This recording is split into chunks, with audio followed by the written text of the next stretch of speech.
দেখাবে, অ্যাকশন ফাইলের মেনু বারটা শো করবে না। কিভাবে এখানে শো করাবেন? প্রথমত আপনাকে মেনু বারে গিয়ে উইন্ডোতে ক্লিক করবেন, এরপর আপনি অ্যাকশনে ক্লিক করবেন।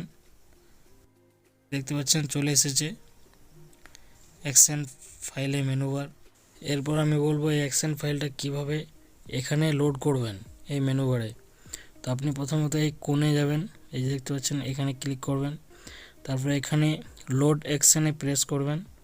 এরপর আপনার ফাইলে অ্যাকশন ফাইলটিকে চুজ করে নেবেন। আমার এই রেশন কার্ডের অ্যাকশন ফাইল এখানে চুজ করে নেওয়ার পর লোডে ক্লিক করবেন। এই দেখতে পাচ্ছেন লোড হয়ে গেল। এরকমভাবে আপনারা লোড করে নিতে পারবেন। এরপর আমি বলবো কিবোর্ডে যে F2 প্রেস করলেই অ্যাকশন ফাইলটা কাজ করতে শুরু করছে সেই সেটিংটা। তো আপনারা প্রথমত রেশন কার্ড বলে যে অ্যাকশন ফাইলের নাম রয়েছে সেখানে রেশন কার্ডের এই যে এইখানটাতে এই যে ফাঁকা জায়গাটাতে ক্লিক করবেন। ফাঁকা জায়গায় ক্লিক করলেই আপনার এই অ্যাকশন অপশানটা ওপেন হয়ে যাবে। এরপর আপনি নানে ক্লিক করবেন। নানে ক্লিক করলে দেখতে পাচ্ছেন F2, F3, F4, F5। আপনি চাইলে সিঙ্গেল শর্টকাট নিতে পারেন অথবা শিফট বা কন্ট্রোলের সাথে শর্টকাট নিতে পারেন।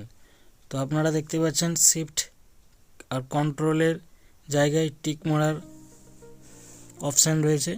তো আপনি যদি শিফটের সাথে চান শিফট প্লাস F2, তাহলে আপনি প্রথমত শিফটে টিক দেবেন, তারপর F2 সিলেক্ট করে নেবেন। আর যদি কন্ট্রোলের সাথে চান তো কন্ট্রোলে টিক মেরে F2তে সিলেক্ট করে নেবেন। এরকম শর্টকাট কি তৈরি করার পর ওকেতে প্রেস করবেন। ওকে প্রেস করার পর আপনার কিবোর্ডের মাধ্যমে যে শর্টকাটটি সেটিং করলেন সেটা প্রেস করবেন। দেখবেন এরকমভাবে অ্যাকশনটা কাজ করবে।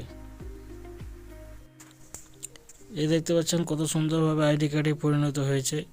তো আপনারা চাইলে এটা প্রিন্ট আউট করে ল্যামিনেট করেও ইউজ করতে পারবেন অথবা পিভিসি কার্ডে প্রিন্ট আউট করে কাস্টমারকে দিতে পারবেন। তো আপনারা এই অ্যাকশন ফাইলটি ডাউনলোড করার জন্য আমার এই ভিডিওর ডিসক্রিপশনে লিঙ্ক দেওয়া আছে, সেখানে গিয়ে ডাউনলোড করে নিয়ে ইউজ করতে পারবেন। ধন্যবাদ, ভালো থাকবেন, সুস্থ থাকবেন।